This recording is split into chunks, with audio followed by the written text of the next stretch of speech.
Give me the tea. What's the drama? What's happening in your life? I want to know.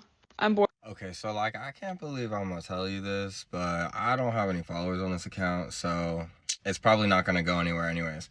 So it all started 19 and a half years ago. Almost 20 now.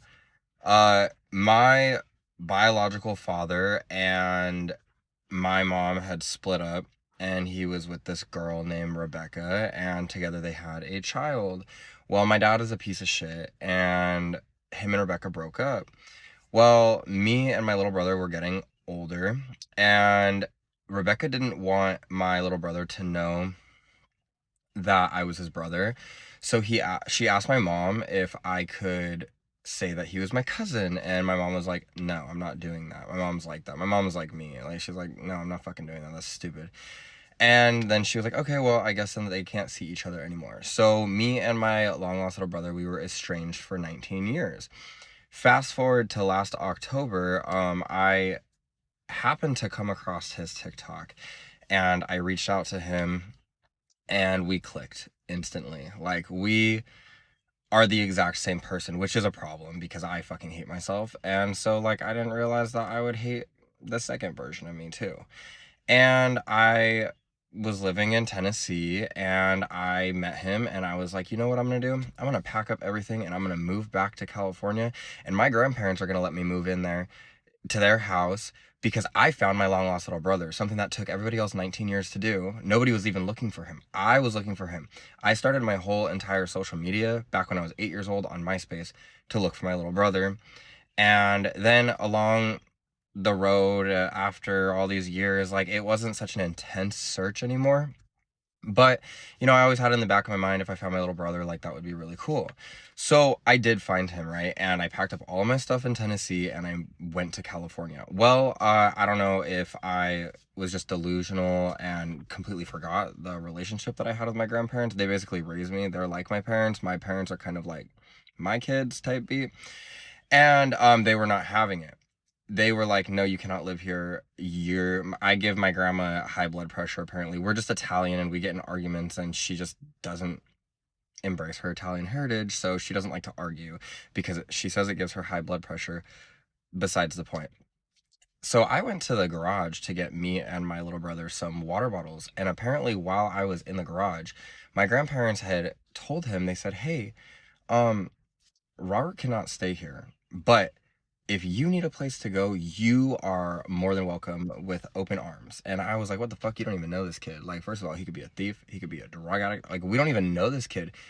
You guys know me. I'm the only grandkid that my grandparents have that, like, literally would drop everything I'm doing to mow my grandparents' lawn for them, would drop everything I'm doing to help my grandpa, like, hang Christmas lights, whatever." So, anyways, my brother was like, "No, you guys are fucking fake as fuck.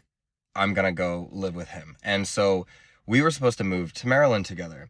And we were just hanging out, and we went to the When We Were Young festival in Vegas, and everything seemed so real. It felt like we were rolling. Like, I don't know if you know what rolling is, but we were sober. We were not drinking. We were barely kind of smoking here and there, but like we were mostly sober.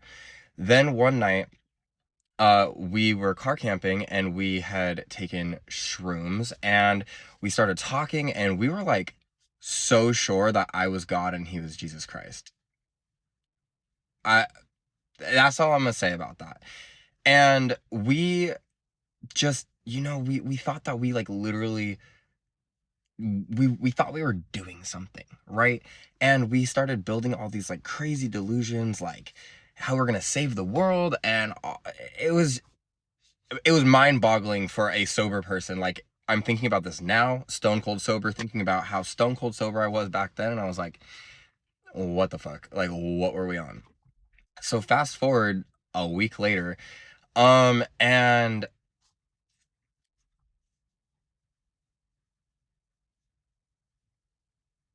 I don't even know how, I don't even know how, I don't even think I should post this.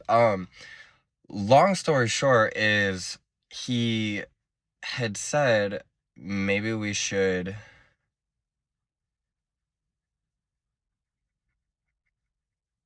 be together. And I was like, what the fuck? And I was like, that's like actually fucking crazy. And I don't know if it was because I really don't know. I don't even know. And I was like, well, no, probably not that. But I'm a people pleaser, right?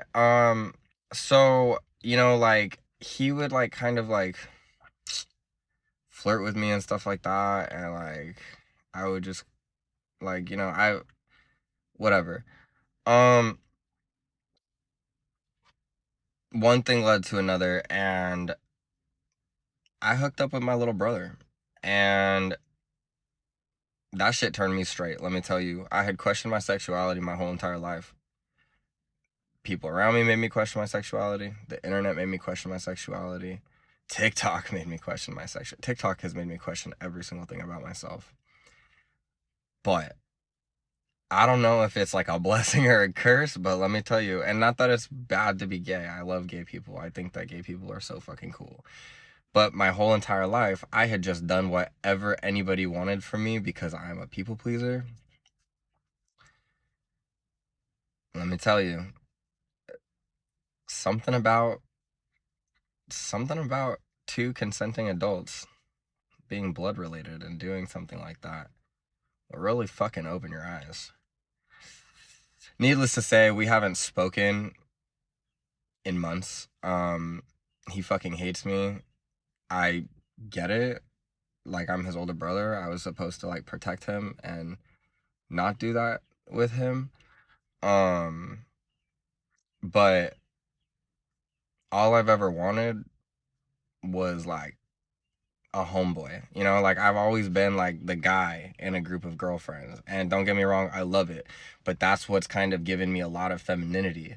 Hanging out with girls all the time and being around girls and being raised by a mom who was mostly single most of the time. And even when she wasn't single, she was basically raising my dad, my sister's dad, her boyfriends like they were her kids. I've only really been around women my whole entire life, and horrible, toxic, abusive, alcoholic piece of shit men. All I've ever wanted was one solid homeboy.